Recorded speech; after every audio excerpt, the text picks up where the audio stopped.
Geomud, it applies a geometry node on a curve drawn with a grease pencil.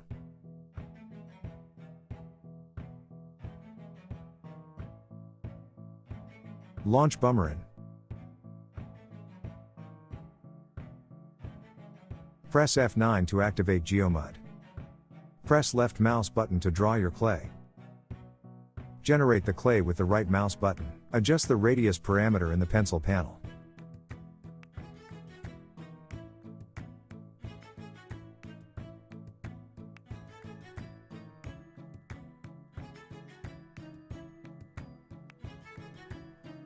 Press Tab to enter or exit transformer mode and edit the clays. Select a section of your clay with right mouse button and press Alt-S to change the radius of that section.